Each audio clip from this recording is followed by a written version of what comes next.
Wow.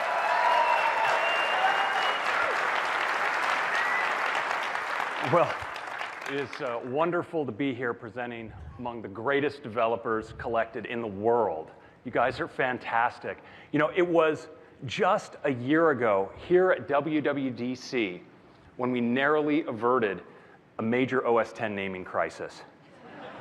You may remember that we were able to deftly shift from names based on big cats to names based on beautiful places in California, starting, of course, with OS X Mavericks.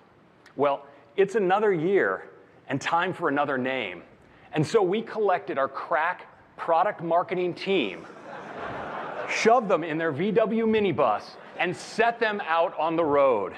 Now, they first ventured south, discovering OS X Oxnard.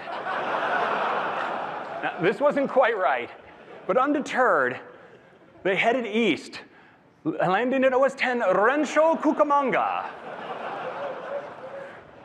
Still, we hadn't quite hit the mark, so they boldly ventured north, landing at OS X Weed. Now,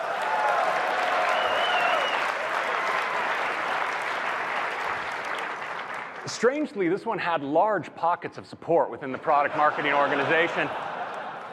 But saner heads did prevail, and they set off on what then was a somewhat more circuitous path that took them ultimately to a place that embodies the beauty and power of OS X.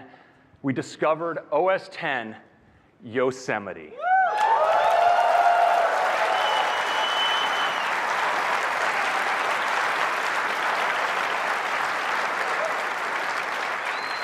Year, and I'm thrilled to be able to share it with you today. We're going to start with OS X. Now, our current release, Yosemite, is a big, bold, beautiful release with a gorgeous new UI and breakthrough features like continuity that let you work across your devices like never before.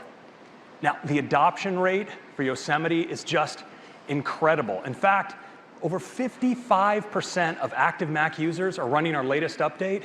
And this is just unprecedented in the history of our industry.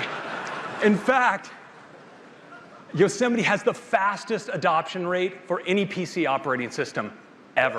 So thank you.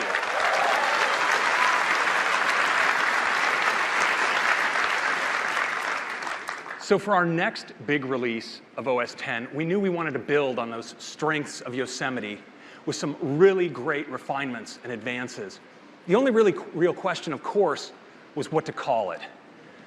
So we had to once again turn to our crack Apple marketing team. Now, in typical California fashion, they started with a project kickoff meeting and then headed immediately into a team-building offsite. Now, of course, they're in their traditional Apple marketing Free Bottom Fridays attire. They say it's all part of their process. I'm not sure I get it. Ultimately, this didn't yield any names, so they called in a consultant.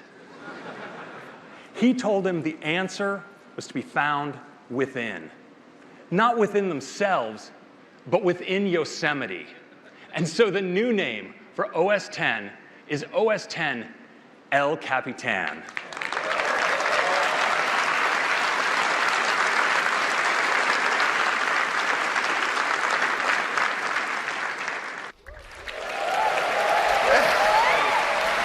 Good morning.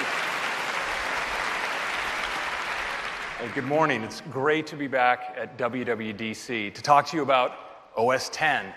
And of course, no presentation at WWDC about OS X would be complete without some kind of naming controversy. Now, I'm not talking about some allegedly baked members of our marketing team going on some kind of vision quest around California looking for a special name. I'm actually talking about the name OS X itself. You know, OS X has been with us as a name for over 15 years, and it served us so well. But as we look at it alongside its younger brethren, something sticks out. We realize that there's a name that would be so much clearer and so much more elegant.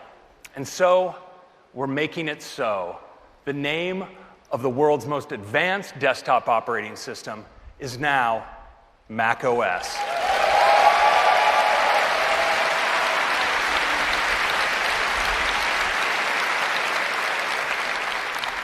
Now, of course, each version of macOS does have a special name after a place that's especially important to us here in California. And this year's macOS is no different. But the choice this time was obvious. Our latest, newest OS X is macOS Sierra.